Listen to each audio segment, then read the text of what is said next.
The ancient Indian texts mention beautifully decorated chariots or entire palaces called vimanas that could take off and, in a matter of seconds, fly away as far as space. Some people believe these vimanas only existed in Indian mythology, but it's also possible that they were based on a real technology that had been lost over the centuries. According to the Vedas, ancient Indian religious texts, there was the elephant vimana with several engines and many other types named after animals and birds. There was one for local travel, one for visiting different countries, and one for traveling to the moon and various planets. They could develop a great speed. One vimana had the superpower of invisibility. Another one was shaped like a sphere and was built on the winds produced by Mercury. This vimana was said to generate an enormous ray like the sun and make noise like the storm's thunder. All the vimanas were unbreakable and perfect for attacks on foes. Now, to operate a vimana, you'd need to know a lot of stuff, pretty much like today's airplane pilots, 32 secrets in total. They'd cover the aircraft structure and the secrets of taking off and maneuvering without crashing. That's a good thing. The pilot was also expected to know how to be seen and unseen, how to be hidden, how to be quick, how to manage contractions and expansion, and many other tricks. To hide the flying machine from foes, the pilot was instructed to move to the 8th atmospheric layer above the Earth and use the power of dark solar rays. This instruction might sound a bit weird, but there were others, more realistic ones, which still make sense in modern aeronautics. There are sections of ancient texts on the vimanas that focus on details like flight paths, pilot training, navigation, and even suitable clothes for pilots and recommended food for long flights. There was also a lot of technical detail about the use of heat-absorbing metals, the metals utilized, and melting points. The supporters of the theory that the vimanas were more than just myths are sure that the ancient Indians would unlikely go into all these details just for a beautiful story. So, the flying palaces might have been real and way ahead of their time, like many other great Indian inventions. Back in the 6th century BCE, an Indian physician named Sushruta basically wrote the original guide to medicine and surgery. They even called him the father of surgery for his work. Sushruta laid down the details on hundreds of medicinal plants and described complex surgical procedures. He gave instructions on nose reconstructions and skin transplants from one part of the body to another. The original method of rhinoplasty, which involved taking a piece of skin from the forehead to reconstruct the nose, is still used today. But back then, it had a slightly different purpose than surprising your followers on social media. Those nose jobs helped out folks who had lost their noses as punishment for crimes or in fights. Now, you gotta thank an ancient Indian math prodigy for the invention of zero. It might not seem like a big deal, but without it, we would have no binary system and no computers. People before the 5th century CE were only thinking about some sort of a sign to indicate nothing. The invention made addition, subtraction, and other mathematical operations a whole lot easier. You can see the oldest zero in existence carved in the wall of a temple in Gwalior, India. The Indus Valley Civilization was using rulers in 1500 BCE and earlier. Made from ivory, these rulers were found during excavations in what is present-day Pakistan and northwestern India. They were widely used in architecture with amazing accuracy. They had units corresponding to slightly over 1 inch that were marked with precise subdivisions within 5/1000ths of an inch. The next invention is more of a concept than a physical item. Standardization is all about setting the rules based on a bunch of people, things, or interests. One of its cool applications that we've all gotten used to is standard weights.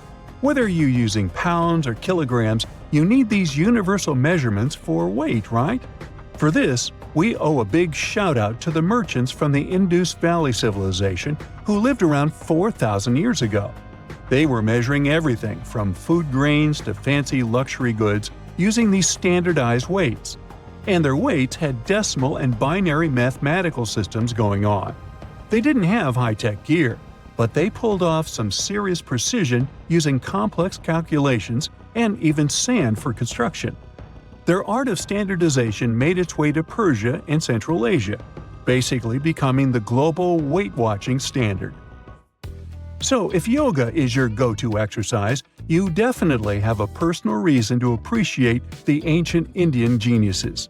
Over 5,000 years ago, during the rule of the Indus-Sarasvati civilization in northern India, yoga was first mentioned in the Vedas. Yoga was refined and shaped over the centuries until it grew into a massive teaching with over 200 sacred writings dedicated to this way of obtaining enlightenment. At the beginning of the current era, yoga got a new trajectory thanks to a Hindu writer who laid down a system of yoga in his text, the Yoga Sutras. It became a whole-body rejuvenation, a life-extending practice with poses that you are still doing on the mat today. Yoga has reached the Western world only in the 19th century, and it caught on like wildfire. Chess, the all-time top game for intellectuals, is also an Indian invention. Its ancestor was called Chaturanga, and it was a strategic board game that started gaining popularity around 3,000 years before the current era.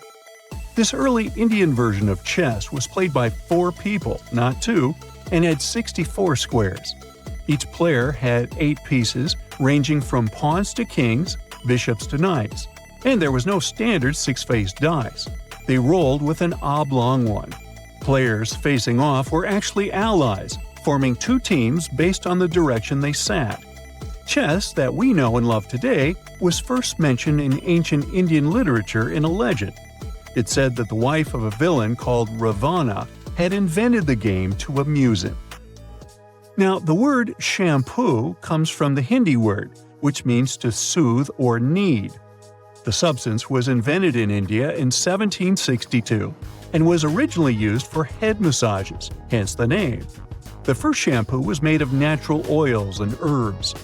British traders fell in love with the idea and brought it back with them to England. It took years for the original head massage oil to evolve into shampoo as we know it today, but it's still an Indian invention. Unlike the ancient Greeks, who wore animal skins, the Indians started cultivating cotton back in the 5th and 4th centuries before the current era. They used cotton threads to produce fabrics that soon became a huge hit in the Mediterranean and beyond. Jute and wool also have their origins in India. Cashmere, the finest and most exclusive type of wool, actually comes from the Kashmir region of India. Buttons that sit proudly on that cashmere cardigan of yours also have ancient Indian origins. Some 5,000 years ago, the Indus Valley civilization started cutting seashells into geometric shapes with tiny holes in them. First, they were just decorations, but then people started using them to fasten clothes. Now, when you think about radio communication pioneers, Marconi's name usually steals the spotlight. He got a Nobel Prize in Physics in 1909 for his groundbreaking radio work. But there's an unsung hero in the radio waves game, and his name is Sir Jagdish Chandra Bose. He spilled the beans on radio communication way back in 1895. He shot an electromagnetic wave across 75 feet at the town hall in Calcutta, and it went through walls, rang a bell, and even set off some gunpowder. Marconi took a page from Bose's book, using his invention, the Mercury Coherer, as a blueprint for his own two-way radio. Bose didn't patent his genius creation, so he only got his credit a century later. So looky here, scientists discovered ancient artifacts near King Tut's tomb. Turns out, his VIP final resting place looks more like a public graveyard with about a dozen wooden coffins that's been there for around 3,600 years. Now, okay, I might have exaggerated a tad. The 11 tombs weren't exactly right next to King Tut, but they were close, near the same city of Luxor. New findings in Egyptian tombs can help us piece together what life was like in ancient Egypt. And guess what? Ancient Egyptians seem to have been remarkably like us, modern humans. Say, the women have always loved jewelry, and archaeologists retrieved a beautifully made necklace with 30 amethyst beads and 2 agate beads, plus a hippo head amulet. Bet it was all the rage back then. Researchers also discovered 2 copper mirrors. One had a handle shaped like a lotus, and the other was decorated with Hathor, the ancient Egyptian deity of the sky, women, fertility, and love.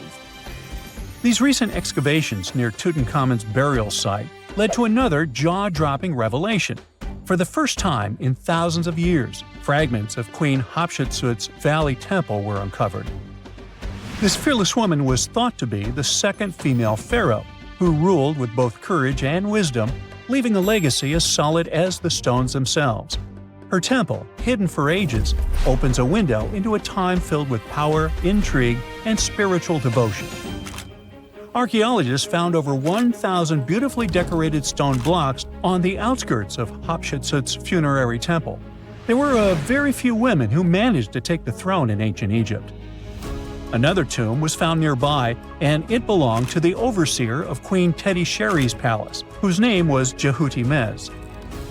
Queen Hatshepsut seems to have even more tombs, aces up her sleeve. These tombs were carved into the rock instead of being built as pyramids, showing a unique ancient perspective on how to protect the soul in the afterlife. Experts managed to retrieve some cool ancient pieces from the site. Toys made of clay, mummy masks, winged scarabs, and some amulets. Sadly, there surely used to be way more artifacts, but over the last centuries, there have been people other than archaeologists to stumble upon this site. It's likely that looters got to these tombs before them and may have taken some valuable items. But they did leave behind some cool stuff for the researchers, like pottery used for offerings of bread and meat, along with archers' bows that connect the tomb's owners to the Egyptian military. Meanwhile, soul protection is way more important than you might think, especially if you're roaming around Luxor looking for ancient secrets. You aren't scared of King Tut's curse, are you?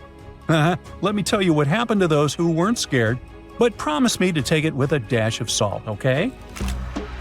For years, Egyptologists, especially those who believed in paranormal activity, were convinced that there was an unsettling curse surrounding Tutankhamun's archaeological discoveries.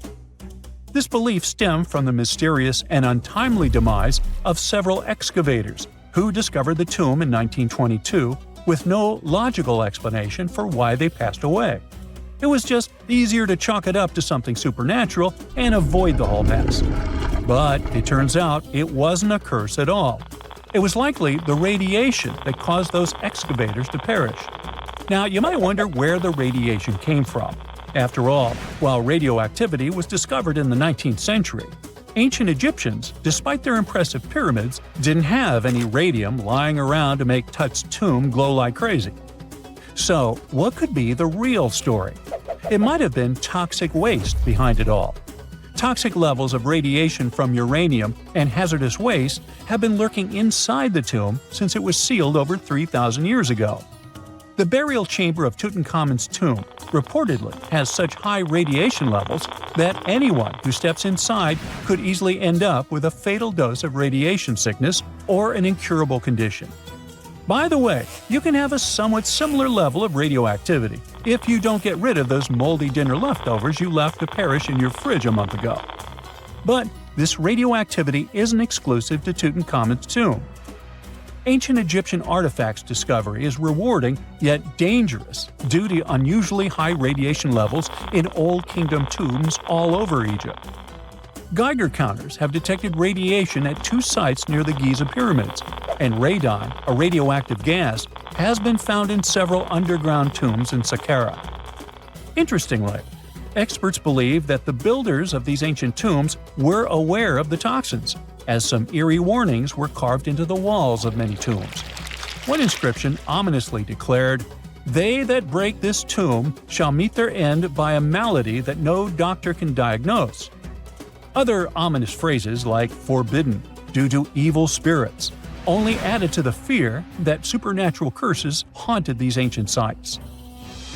Ominous signs have stunned archaeologists since forever, but the fear grew even stronger a century ago with the mysterious passing of Lord Carnarvon, who funded King Tut's excavation in 1922 and reportedly explored the treasure-filled rooms, along with several others who entered the tomb. Arthur Weigall, another British Egyptologist who was present at the tomb's opening and is credited with starting the curse myth, passed away young when he was just in his 50s in 1934. Chances are the condition that made him pass was connected to radiation. In total, 6 out of the 26 people who were there when the tomb was opened met their end within a decade from various causes. Not only X-ray exposure, those reasons include asphyxia, stroke, heart failure, pneumonia, and even poisoning. Well, isn't this getting a little grim? There was one guy who opened the tomb and somehow managed to avoid the infamous curse, Howard Carter, or so it seemed. Some folks pointed to his survival as proof that the curse wasn't real. After digging up the tomb, Carter published several books on the topic and shifted gears from archaeology to dealing in antiquities for various museums. Despite dodging demise or injury, rumors swirled about how the curse may have impacted him in other ways. One of the big stories linked him to Lord Carnarvon's daughter, Evelyn. Some said he was madly in love with her, but she married someone else, so he chose to stay single. Others claimed they had an affair while she was in Egypt, which ended when her father passed away and she left the country for good. However, there wasn't much evidence to support these stories. Evelyn was just 6 when they met, and they remained friends until his last breath. She was even one of the few attendees at his funeral, but denied any romantic involvement, saying they weren't that close. A year after the revolutionary discovery near King Tut's tomb, Evelyn married politician Sir Brograve Beauchamp and had a daughter. That same year, Beauchamp toured the tomb with his parents, guided by Carter himself. Carter never married and, aside from those posthumous rumors about Evelyn, had no other romantic connections. While the curse adds an intriguing twist to his life story, his tendency to keep relationships at arm's length was evident long before the tomb was opened. It seemed Carter just wasn't a people person. In 1939, after battling a serious illness, he ultimately succumbed to fate. He was 64, which was a pretty common life expectancy in the UK back then, so no one really thought it was off and linked it to an ancient curse. When he passed, it turned out he had several artifacts from Tutankhamun's tomb in his London apartment, which were eventually sent back to Egypt, marking what some viewed as the curse's end. Who knows? Maybe if he hadn't had all those ancient souvenirs at his place, he would have lived way longer. But all the other demises might seem off. The curse theory was likely fueled by some strange events during the excavation. Carnarvon got a mosquito bite that became severely infected, and around the time they opened the tomb, Cairo experienced a bizarre power outage and a freak sandstorm. Back in England, the Earl's dog, Susie, managed to escape from Carnarvon's house and began barking frantically at seemingly nothing. At least that's what the staff and family saw. Strangely enough, at the very moment her owner's heart stopped, Susie started howling and fell down without showing any signs of life. Maybe radiation didn't play a crucial role after all, and those were indeed ancient artifacts from King Tut's tomb that made them all perish. Spooky, huh? Big news! Santa is real, and he looks like this. I know it's not exactly how we pictured the jolly old guy, but a recently discovered tomb might just be the proof we've been waiting for to show that St. Nicholas was real and Turkish. Turns out, he wasn't a North Pole native, but a kind-hearted bishop from the 4th century, famous for giving gifts to everyone. The legend says he was a wealthy man born in the ancient city of Patara, modern-day Turkey, who traveled to the countryside to help the poor and the sick. For centuries, though, people couldn't be sure he actually existed. Some historical sources say he was buried in Myra, which is now called Demre, Turkey. Since the 80s, archaeologists have been digging around this area, trying to prove it. And now, their Christmas miracle has finally come true. After digging 6 feet deep in an annex of St. Nicholas's church, they uncovered a mysterious limestone tomb, about 2 meters long. While they're pretty sure this is St. Nick's final resting place, they're still searching for an inscription to confirm its exact age. Now, if we're talking about the fictional Santa Claus, legend says his home is in Lapland, Finland. Back in 2018, archaeologists made an interesting discovery that could finally prove that Santa was real. They were digging at a site called Tiny Aro when they stumbled upon about 200 burial pits. But when they looked inside, there was definitely no sign of Santa. Actually, there were no human skeletons at all, just a bunch of things like pottery and animal bones. So no one really knows what this place was. That was the complete opposite of what happened with a group of archaeologists working in the ancient city of Petra, Jordan. Since 2003, there have been rumors about hidden chambers beneath the famous monument called Al-Khazneh, also known as the Treasury. 21 years later, a team finally decided to dig and uncovered an intact tomb.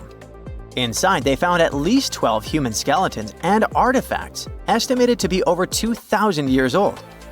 Hundreds of thousands of tourists travel to Al-Khazneh every year, and most of them probably go there to see the site of the Holy Grail in the movie Indiana Jones and the Last Crusade. So, do you want to know the funny part? One of the skeletons in the tomb was clutching a ceramic chalice that looked a lot like the Holy Grail. You probably remember the devastating fire that caused massive damage to Notre Dame in Paris back in 2019. Because of that, the building, originally built between the 12th and 13th centuries, had to be restructured. But archaeologists saw it as a golden opportunity to dig into the site and uncover its hidden secrets. The team was only allowed to dig about 16 inches beneath the floor, but that was enough. As soon as they removed the floor tiles and cleared away a thin layer of dirt, they spotted the top of a lead coffin. Then, they found some limestone sculptures, including life-sized heads and torsos. Altogether, they uncovered over 1,000 fragments of different works of art. Ancient statues have been found in the most random places, including a sewer. In July 2024, Bulgarian archaeologists were checking a Roman sewer in the ancient city of Heraclea Sintica when they found a nearly 7-foot-tall marble statue of Hermes, the Greek messenger deity. This town was completely devastated and abandoned after 2 earthquakes, one in the year 388 and the other in the year 425. But somehow, it didn't destroy this statue. In fact, its head was found in surprisingly good condition. Finding ancient artwork is definitely fascinating, but imagine stumbling upon an entire hidden city in the Amazon rainforest. Using high-tech lasers, researchers uncovered a lost civilization with thousands of structures and a whole network of roads, canals, and houses, all buried beneath the dense jungle. This city was built around 2,500 years ago, in an area located in the shadow of a volcano, which, by the way, could have erupted and destroyed this civilization at some point.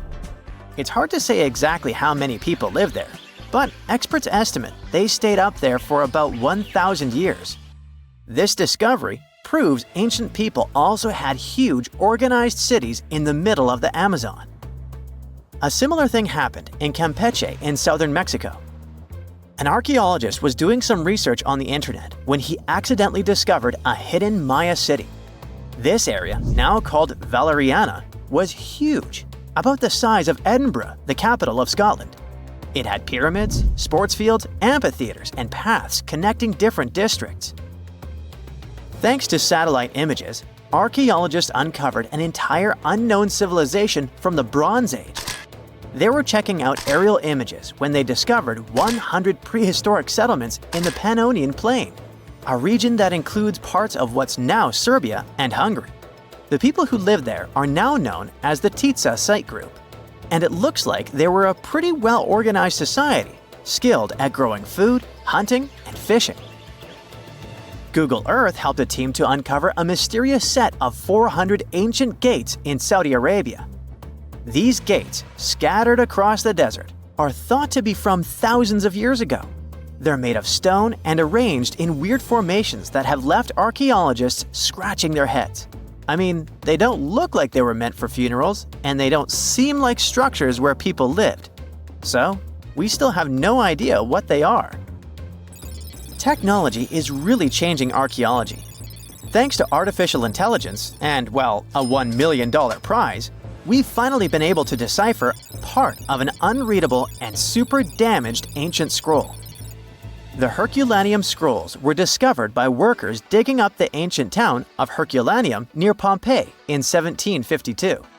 But their condition was so bad that, for years, they were considered indecipherable. Thankfully, AI has helped unveil their secrets.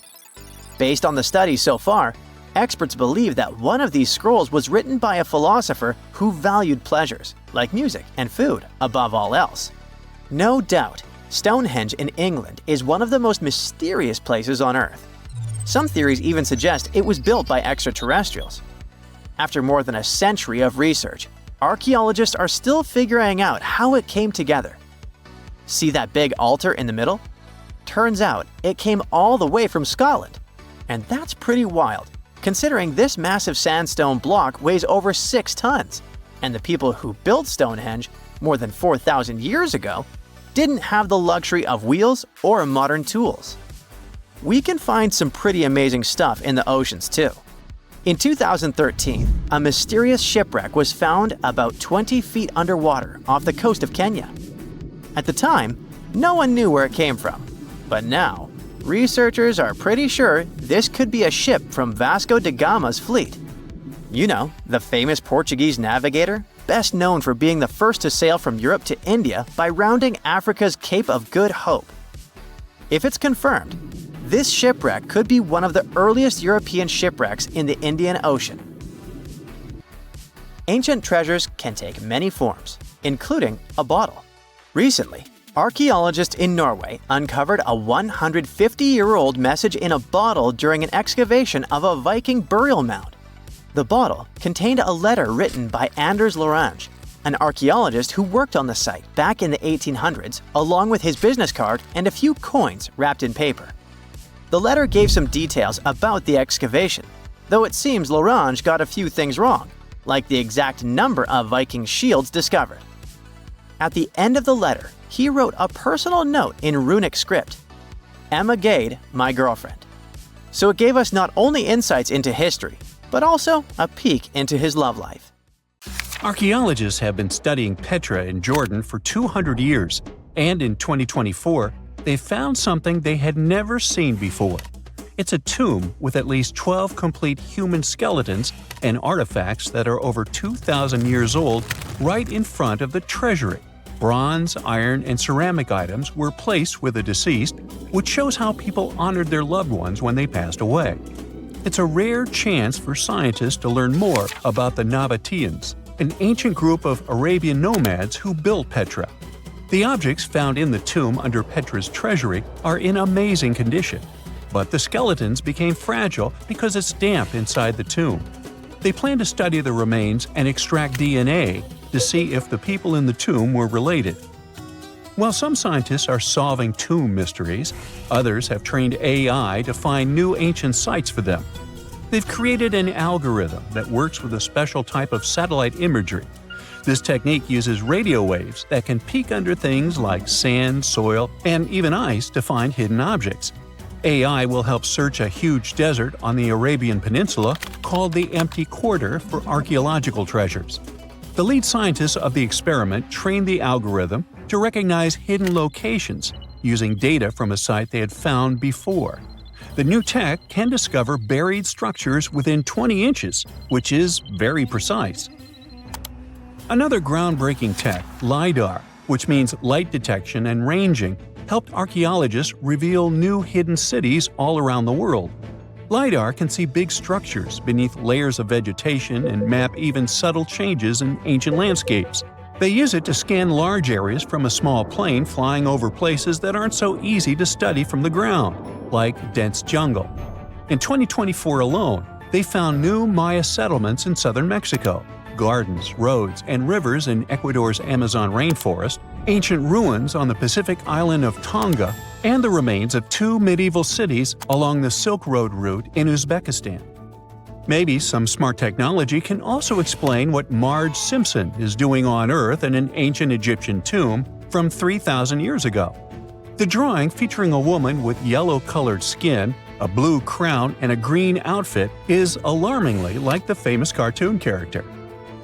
If you don't see a resemblance here, I hope you'll at least enjoy an amazingly well-preserved necklace with amethyst and agate beads. It's from another recent find from Egypt, an ancient tomb with 11 sealed burials near Luxor.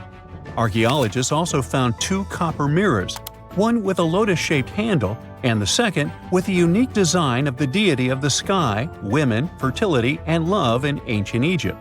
The hair of the figurine was originally made from almost 4,000 mud beads. Another awesome find from 2024 is an ancient Greek shrine with intact burials, a sarcophagus, and plenty of gold inside. They think it was built before the year 300 before the Common Era, and the marble lions, also found inside, were made from the same marble as the Parthenon in Athens. Greece is so full of ancient treasures that the city of Thessaloniki will house around 300,000 of those artifacts in their new subway system. Meanwhile, archaeologists in France have found a monument unlike any other, and they can't figure out what it was used for. It's direct proof that people used to live here between the Neolithic and the early Iron Age periods. The coolest part is a monument made of 3 unique shapes that fit together like puzzle pieces. Some gravel found in the monument could mean there used to be a wooden fence called a palisade. People who built it probably used it for protection or decoration. The team studied the layers of soil around the monument to learn more about its origins. The only tools found so far were sharp flint stones, not the cartoon characters, which were used during the Neolithic period. The next step will be radiocarbon dating to figure out exactly how old the site is. Now, the oldest saddle ever found so far was found in the grave of a woman near the edge of the Taklamakan Desert in northwest China. This saddle is the oldest ever discovered. It was crafted from pieces of leather that were sewn together and stuffed with straw and animal hair to make it soft. Now, normally, things made from natural materials like this don't last very long because they rot or fall apart. But the Taklamakan Desert is so dry that it helped preserve the artifact. The herdswoman who used the saddle was buried in her full riding attire, so this proves that not only men used saddles and took part in herding and traveling. Now let's shift to Guatemala, where an ornate jade mask made by the ancient Maya people was waiting for centuries to be discovered. Scientists use radiocarbon dating to figure out the age of the mask. They believe the mask may represent a Maya storm deity, a powerful figure in their mythology. These kinds of masks were often made to honor Maya royalty, and they were placed in the tombs of kings and queens when they were buried. The king's tomb was also decorated with carvings made using tools crafted from volcanic obsidian. After 15 years of searching, scientists may have finally figured out where the altar stone of Stonehenge comes from. They compared the tiny minerals inside the altar stone with rocks from many places in Wales and England and ruled out lots of spots. Then they found the perfect match with a place in Scotland, more than 466 miles away from Stonehenge. This area might even be Orkney, a group of islands in the far northeast of Scotland where a lot was going on during the Neolithic period. The big question now is how ancient people moved such a massive stone so far. The altar stone is over 16 feet long and weighs more than 6 tons. The new theory is that they might have used boats to carry it across the coastline and rivers. Once it was close to Stonehenge, they theoretically dragged it across the land using wooden sleds, ropes, and a lot of teamwork. Meanwhile, in the north of France, an ancient home popped to the surface during the construction of a new house. It turned out to be a luxury urban house for the elite from the 2nd century of the Common Era. The inside of the house was destroyed by a fire, but under the destroyed layer, there are beautiful, real-size fresco paintings. Turkish archaeologists unearthed the arm and foot bones of elephants that lived around 9 million years ago.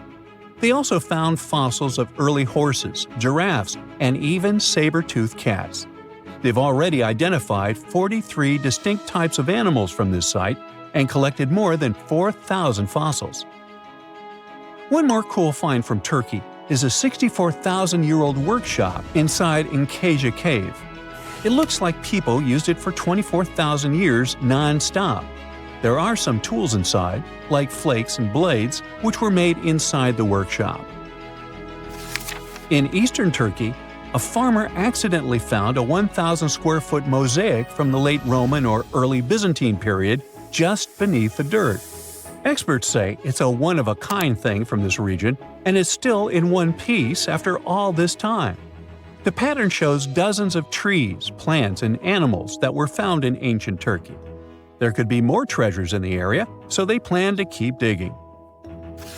Our final stop will be in Sicily, where archaeologists uncovered a huge ancient thermal complex. Inside, they found 2 rooms with floors covered in colorful mosaic designs, along with a large courtyard surrounded by arched wings. As they kept digging, they discovered more parts of the ancient city. They found new roads and the remains of a huge complex, along with stretches of old stone walls that were part of the city's fortifications. These discoveries are helping scientists imagine what the city might have looked like during ancient times. No one knows for sure whether the bathhouse was built by the Greeks or the Romans, since both civilizations lived in Sicily long ago. Miles and miles of yellow sand, treeless mountain ridges, and scorching hot sun over your head. And suddenly, something you'd never expect to come across in a barren desert. A small group of overexcited people. They're as happy as you would be if you'd won a lottery. They've just found an ancient tomb, once flooded with its walls in bad shape. But the stuff they discovered inside proves that this is the burial site of one of Egypt's most mysterious pharaohs. Historians have been hunting for his tomb for years, but no one expected it to hide ancient treasures. Fast forward. After careful examination of the site, Egyptian officials have announced the discovery of the tomb of King Thutmose II. It's the last missing tomb from Egypt's 18th dynasty. And this is also the first royal tomb found since King Tutankhamun's was discovered in 1922, in more than 100 years. A team of Egyptian and British archaeologists found the tomb in the Theban Mountains area, west of Luxor, near the famous Valley of the Kings. Before this, the site was only known as Tomb C4, but during their excavation, the team found clear evidence proving it belonged to King Thutmose II. Archaeologists actually found the entrance and main tunnel leading to the tomb in 2022. But at first, they thought it belonged to a queen because it was near the graves of Thutmose III's wives. It was also close to Queen Hatshepsut's tomb. Originally, it was prepared for her when she was just a royal wife. But everything changed when she became pharaoh. But we'll talk about this twist of fate a little later. But soon they realized that their discovery was much more significant. They found alabaster jars with Thutmose II's name and the words "deceased king" written on them. That's when they realized that the tomb was actually his final resting place. Sadly, Thutmose II's tomb has seen better days. According to the head of Egypt's antiquities sector and the leader of the Egyptian excavation team, the tomb suffered major damage from ancient floods not long after the pharaoh's death. Water swept through the burial chamber, likely destroying or displacing many of the original artifacts. Much of what had been once inside the tomb was moved elsewhere in an attempt to salvage it. The researchers found out that the tomb had a basic design, with an entrance, a sloping main corridor, and a burial chamber. The corridor was coated in white plaster and rose about 4.5 feet above the floor of the burial chamber. A large staircase and a very large descending corridor of the tomb indicated its grandeur. It took the team a long time to navigate through, though, as the tomb was blocked by flood debris and collapsed ceilings. Only after crawling through a 32-foot passageway with a small 16-inch gap at the top, the worst nightmare for those of us with claustrophobia, were they able to reach the burial chamber. There, they were in for another surprise. They cleared the debris, expecting to find the crushed remains of a burial beneath. But the tomb turned out to be completely empty, and it was not due to robbery. It had been deliberately emptied. The researchers soon realized that the tomb had been flooded since it had been built underneath a waterfall. It happened just a few years after the king's burial, so the contents of the tomb were moved to another location. That's why there was a second corridor in the tomb. It was most likely made to help remove King Thutmose II's body from his flooded tomb. Despite the damage, the excavation team made some really exciting discoveries. They found traces of mortar decorated with blue inscriptions, yellow stars, and fragments from the Book of Amduat, one of the most significant funerary texts in ancient Egypt. The book was meant to guide the deceased through the underworld, ensuring a safe journey to the afterlife. Now, how about we sneak a peek at ancient Egypt's 18th dynasty? It was all about conquering lands, expanding the empire, and building jaw-dropping monuments. Some of the biggest names from that era: Thutmose I and Thutmose III, both legendary warrior kings who left their mark in history. Thutmose I was a fierce fighter who led major military campaigns, pushing Egypt's border further south than ever before, all the way to the fourth cataract of the Nile. His victories gave Egypt access to new trade routes, stronger political ties, and more wealth. His conquests were so significant that they were recorded in the tombs of his top officials. Thutmose III, sometimes called Thutmose the Great, took things even further. He was not only an incredible military strategist, but also the commander of Pharaoh Hatshepsut's armies before becoming king himself. He led between 17 and 20 military campaigns, winning every single one and expanding Egypt's empire to its peak. He even created the world's first navy. Thutmose III is often remembered as Egypt's greatest warrior pharaoh. And sandwiched between these two powerhouses was Thutmose II, a pharaoh who doesn't get nearly as much attention. Hey, the middle child, right? His reign lasted only about 5 years before he passed away at around age 30 in 1479 BCE. He is kind of a mystery. No one really knows what he accomplished.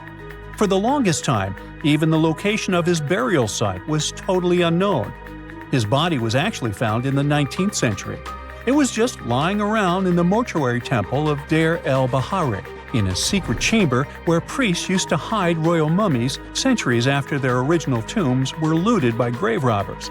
In other words, Thutmose II's body must have been moved from his original resting place at some point in history to protect it. During his lifetime, Thutmose II made at least one major impact on Egyptian history. He married his half-sister Hatshepsut. That might not sound like a big deal, but it helped her become Egypt's greatest female pharaoh after he passed. The catch? She kept her stepson, Thutmose III, off the throne for decades. When he finally took power, he erased her name from history out of spite. And still, Hatshepsut is one of Egypt's greatest pharaohs, no matter if you're talking about a man or a woman. She brought a lot of wealth and art to Egypt. She led a big trading trip to a place called Punt, where she brought back things like gold, ebony, and incense. She also made sure her name lasted by building amazing structures that we can still see today. At Karnak, she added huge obelisks. One of them is still standing tall. She also was the one to build the Temple of Deir el-Bahari with its countless columns. She was buried there. Interestingly, Hatshepsut was often shown in art as a man, with muscles and a beard, like how pharaohs were usually depicted. But she made sure there was always something in the artwork that reminded people she was a woman, like calling herself Daughter of Re, or His Majesty herself. When she passed away in 1458 BCE, Egypt wouldn't have a female ruler as powerful as her until Cleopatra, about 1400 years later. According to Egypt's Supreme Council of Antiquities Secretary General, isn't that a mouthful? Hatshepsut's name actually appears in Thutmose II's tomb, meaning she might have even handled his burial. As for their final resting places, well, Hatshepsut was buried in the Valley of the Kings, and Thutmose II's mummy is now in the National Museum of Egyptian Civilization, alongside other ancient Egyptian rulers. It gives visitors a rare chance to see the remains of a nearly forgotten pharaoh. Now, experts consider the discovery of his tomb to be one of the most significant in recent years. The artifacts found there add important details to our understanding of the history of the region and Thutmose II's rule. And even though the tomb's design is fairly simple and follows the same architectural style preferred by later Egyptian rulers, its historical importance is undeniable. In any case, the mission isn't over yet. Archaeologists are now focusing on solving another mystery. Where did the rest of the tomb's contents end up? The team is determined to continue their search. Who knows what other secrets they will uncover that have remained hidden beneath the sands for thousands of years. Okay, what if I tell you that the extraterrestrials we all imagine as little green men may actually look like very normal Earthlings and chill in Europe? This is the Iberian Peninsula, and people living there are under suspicion. Ooh. Here's the reason. Somehow, parts of the most important artifacts that the Iberian civilization called Treasure of Valena are made of metal that simply can't be found on Earth, because it's metal from a meteorite. Now let's tackle this step by step. This is the artifact itself, and it's composed of 59 different objects. Bowls, bottles, and bracelets. Is there a pattern there with all those bees?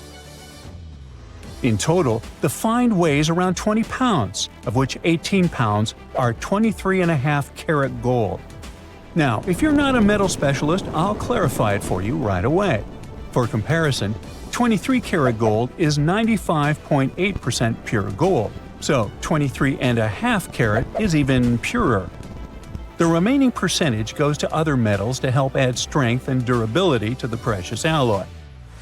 There was also silver, iron, and amber in that set. The artifact could have been pretty straightforward, but for these two, let's call them imposters. Look at this wrought iron bracelet and this hollow hemisphere. Can you see that? Those rusty lines on the hemisphere and the overall weird color of the bracelet do stand out, since everything else is made of purest gold. This all started back in 1963.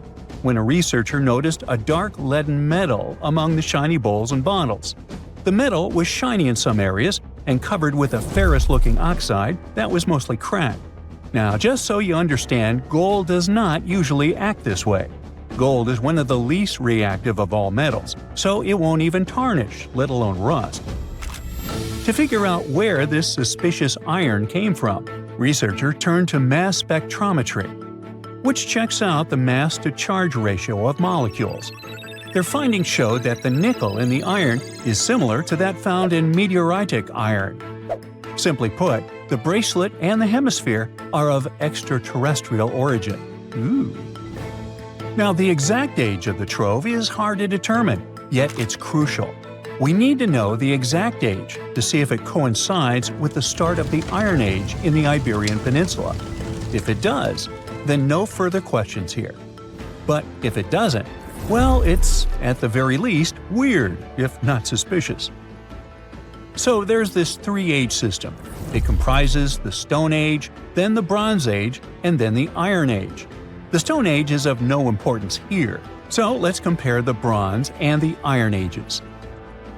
The Bronze Age began when it was realized that combining copper and tin produced a material that was more durable than either metal alone. This era was all about major upgrades in tools and weapons, but two standout inventions were writing systems and the wheel. Then came the Iron Age.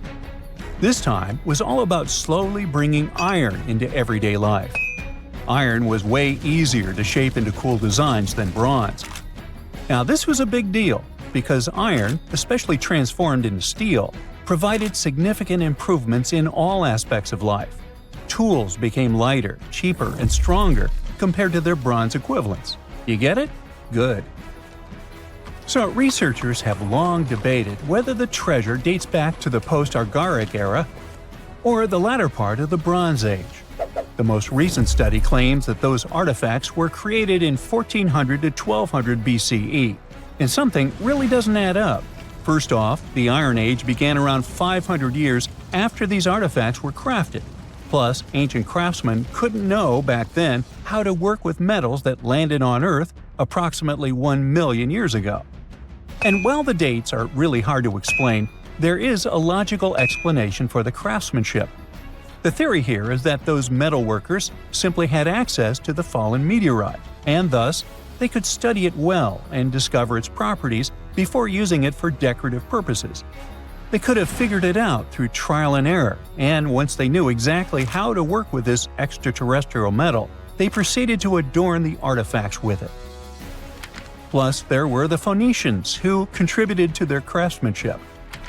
Now, it's true that the Iberian people have been processing metal and making pottery long before the Phoenicians settled on the peninsula.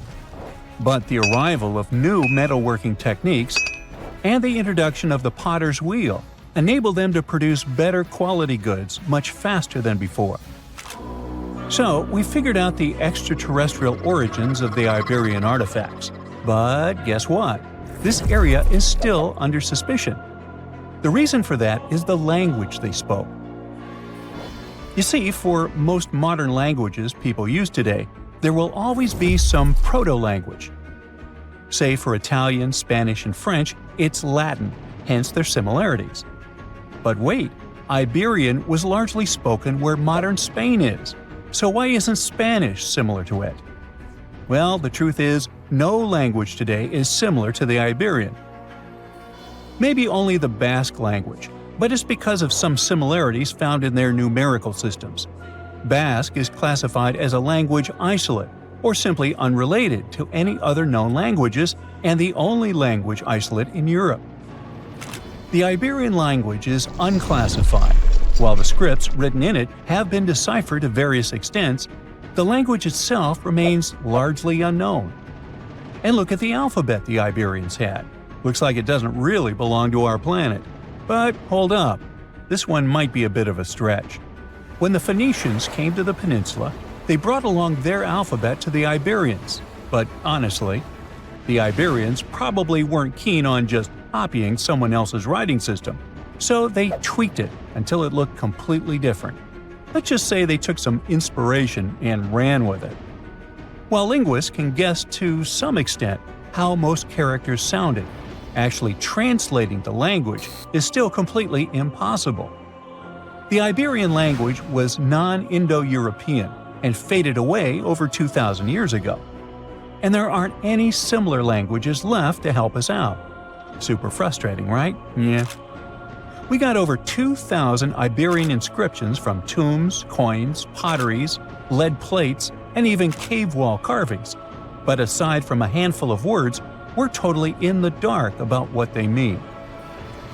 Now, if we could understand their language, we might have learned that they were great thinkers and all, but we can only contemplate the works of art they left. Iberian culture has a lot of amazing stuff made by talented artisans.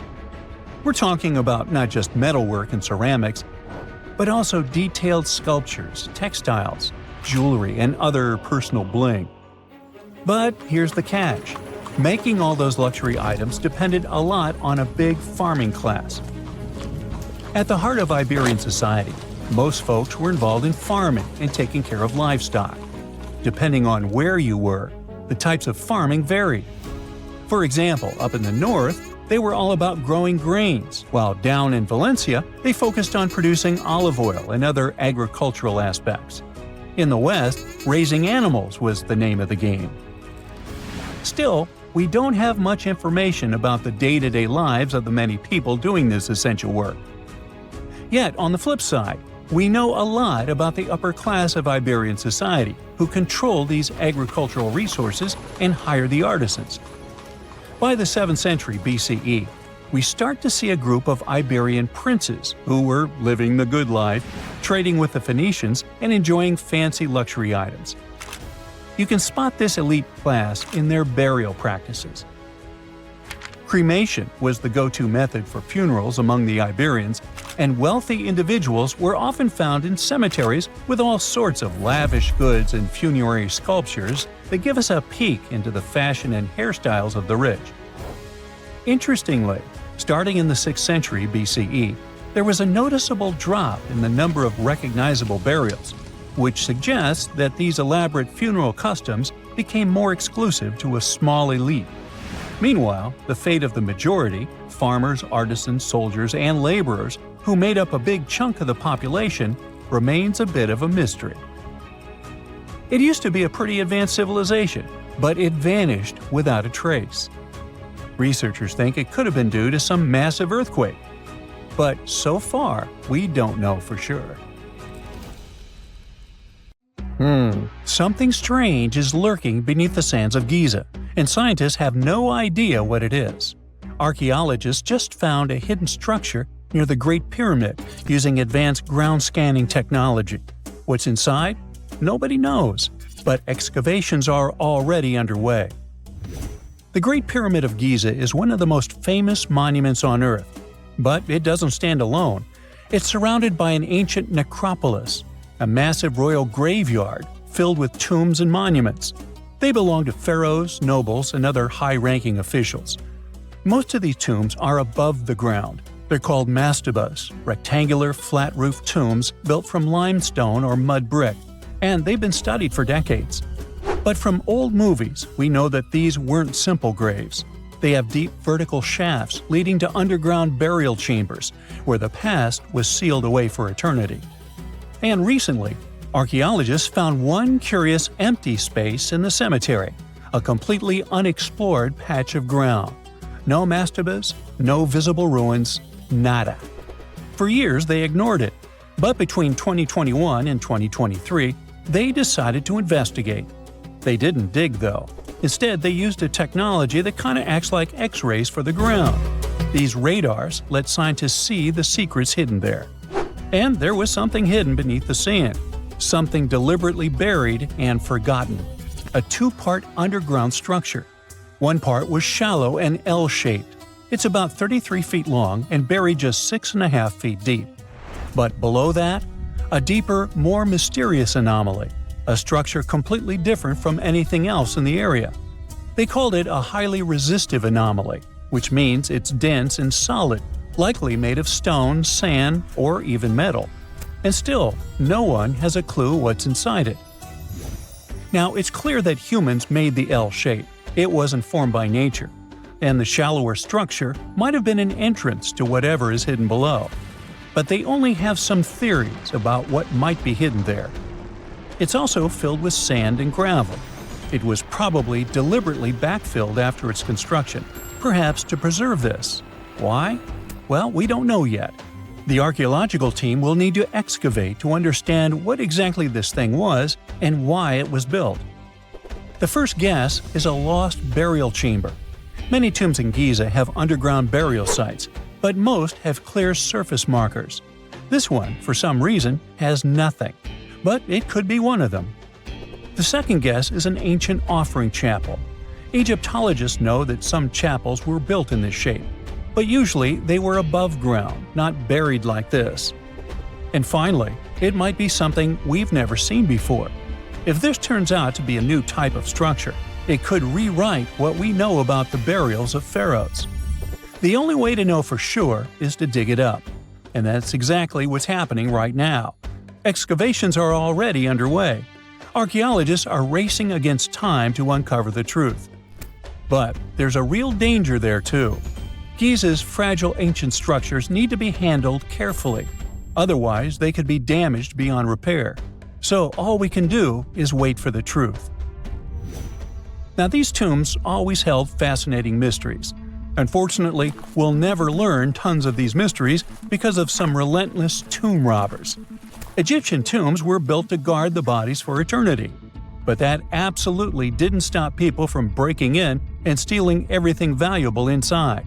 They've been bothering these ancient sites for thousands of years, starting way back in Pharaoh's times. Many of the most famous tombs, including those in Giza, Saqqara, and the Valley of the Kings, were looted. It was a common practice in ancient Egypt. And they were serious about this whole thing. They dug secret tunnels to bypass traps and walls, bribed or threatened tomb workers to get inside knowledge, cracked open sarcophagi to grab gold, jewelry, and artifacts.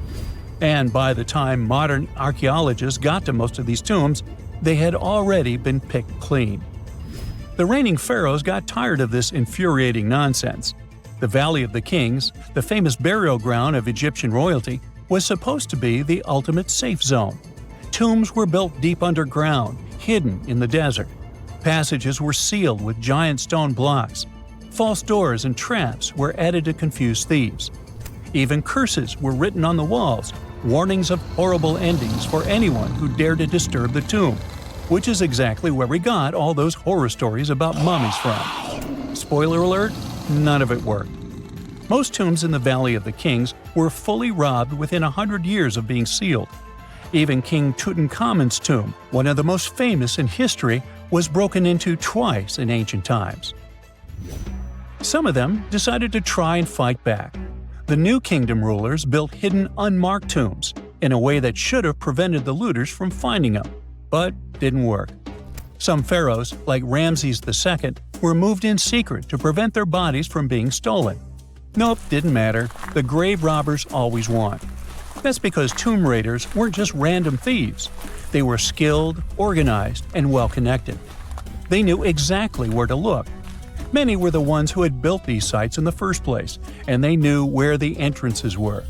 If they couldn't smash through the doors, they'd dig through the walls, floors, and even ceilings to break inside.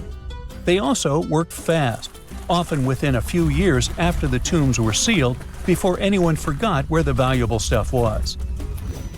The Khufu's pyramid, the one that's next to this newly discovered structure, was looted long before modern times. The one thing left inside when explorers got there?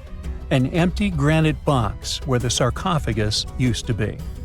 Unfortunately, it's not just about gold. History itself gets stolen during these raids. Ancient Egyptians wrote detailed records of what exactly and where they buried. So when archaeologists compare these lists to what's found, they can see what's missing, which is often everything valuable. Most artifacts don't end up in museums.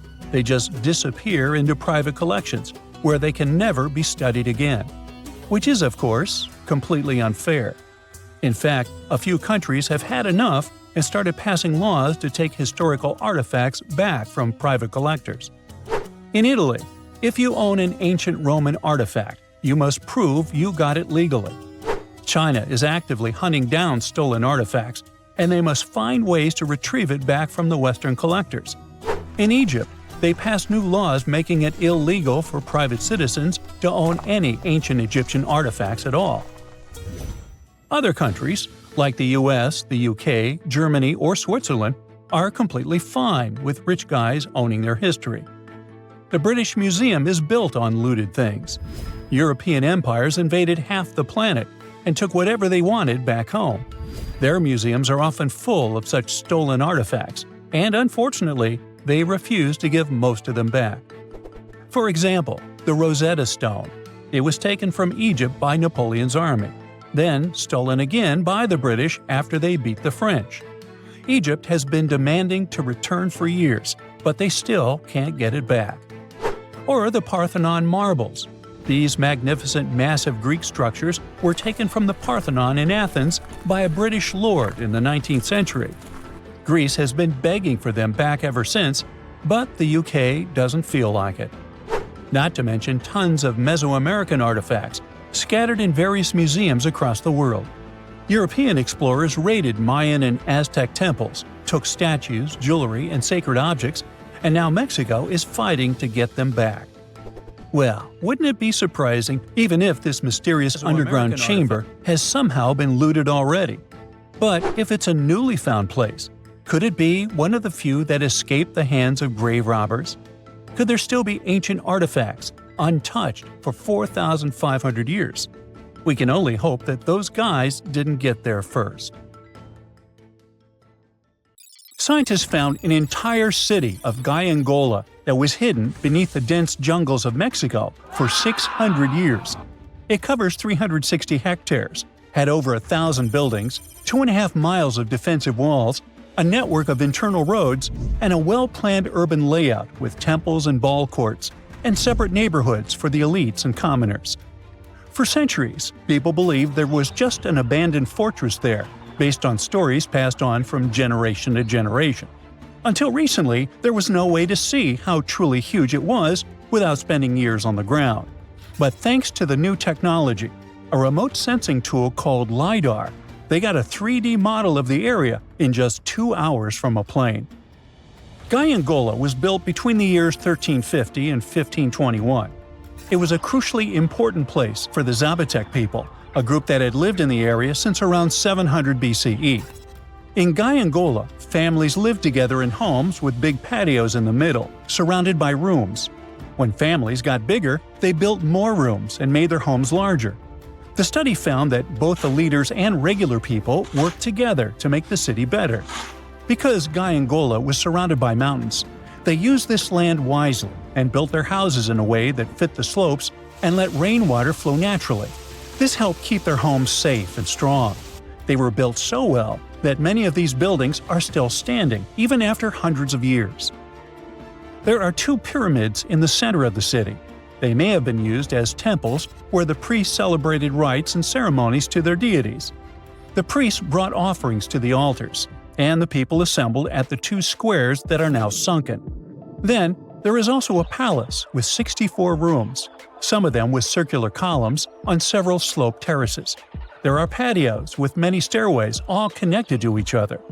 The sensing tool also found a round-shaped lookout point on a natural rock, where the Zapotec people could see their foes approaching from a distance.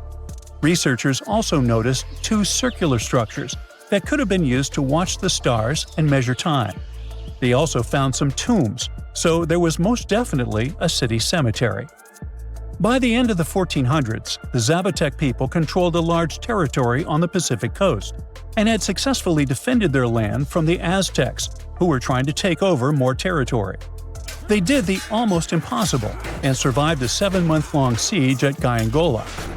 When they won this conflict and kept control of the southern part of Mesoamerica, the Zapotecs didn't need to live in Gaiangola anymore. Staying in the mountains had its pros, but they needed fresh water and good farmland to grow food. The small city of Tehuantepec, just 12 miles away, had these conditions, so they moved there just before the Spanish arrived in 1521. Over time, Zapotec traditions started to fade, but their culture didn't disappear completely, and more than 300,000 Zapotec people still live in Oaxaca State in Mexico. They speak their own languages and keep their traditions alive. Creating the 3D model of the lost city is just the beginning of the research. Archaeologists hope that future studies of Gaiangola will help us learn more about how the Zapotecs were organized, how they ruled their cities, and how they interacted with the Spanish when they arrived. They plan to study all 1,100 buildings found in the LiDAR scan, and it will take a few years. Instead of digging up the ruins, they will use special technology to scan the land and learn more about the city without damaging it. This same tech helped scientists find another massive ancient city that lay hidden beneath the thick green canopy of the Amazon forest.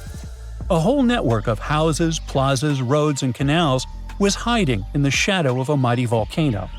For centuries, many scientists assumed that ancient Amazonian people lived in tiny huts, clearing patches of land to survive. But this city, built 2,500 years ago and inhabited for 1,000 years, proves the opposite. Now, scientists think tens of thousands or even hundreds of thousands of people lived in complex urban societies. Scanning the area found 6,000 rectangular platforms, each measuring around 66 by 33 feet, and standing 6 to 9 feet high. These structures were arranged in clusters around central plazas, with straight roads with perfect right angles and paths connecting them. One of the roads was 16 miles long. Building straight roads like this is far harder than just following the landscape. Some of these roads may have had deep spiritual or ceremonial significance. The volcano's rich soil helped the civilization thrive, but it may also have led to its downfall. Researchers also found signs of threats to the cities, such as ditches that blocked entrances to the settlements. Maybe some people living nearby were trying to get in. The next step for the researchers will be studying the adjoining 116 square miles to know more about this large, complex society that could be bigger than the well-known Mayan societies in Mexico and Central America. Meanwhile, in 1963, a man in Turkey discovered an ancient city while renovating his own house. He knocked down a wall in his basement and found a mysterious room. He kept digging and saw a tunnel. It led to the Derinkuyu underground city. It's one of the deepest multi-level underground settlements in Cappadocia and in all of Turkey. The inhabitants lived on 8 levels and had access to cellars, storage areas, chapels, a school, a study room, and other structures. All floors were connected by an extensive network of tunnels. The underground city was probably built as a shelter. The construction is hiding at 279 feet deep, and you can't see it from the outside. The complex was large enough to shelter about 20,000 people with their livestock and food supplies. There was also a 180-foot ventilation shaft. Archaeologists believe that Phrygians first built the levels. The Romans used and enhanced the structure later. The golden time of Derinkuyu was during the Byzantine era. The next lost and found city appeared only in a few inscriptions and ancient texts, so no one could be sure it really existed. Scientists searched the majority of the coast of Egypt until one archaeologist and his team detected a colossal face looking at them from under the water. The ancient city of Thonis Heraklion was discovered completely submerged 4 miles off Alexandria's coast. In the ruins of the lost city, there were 64 ships, 700 anchors, and a treasure trove of gold coins. Archaeologists believe the 16-foot-tall statue and the temple remains are the most important findings discovered by the expedition. Back then, the city had ceremonies and celebrations that took place in the Temple of Ammon. The ruins and artifacts were made from granite and diorite, so they were in good condition even after having been in contact with water for centuries. They give people a glimpse into what life was like 2,300 years ago in one of the most important trade ports of the world. The city had a network of canals, sort of like an ancient Egyptian Venice. The canals linked many separate harbors and anchorages. Towers, temples, houses, and other structures were also linked by bridges. Thonis Heraklion was the country's main port for international trade and the collection of taxes. No one really knows how the city ended up submerged, but archaeologists connect it with natural causes. At the end of the 2nd century BCE, most probably after a flood, it got covered with water. Then Alexandria, the city founded by Alexander the Great, became more glorious than Heraklion. Before Alexandria's fame, Heraklion was the main port of entry to Egypt. So after the tragedy, many ships heading for Heraklion had to change their route and go to Alexandria. Heraklion lost its glory until its discovery in 2000.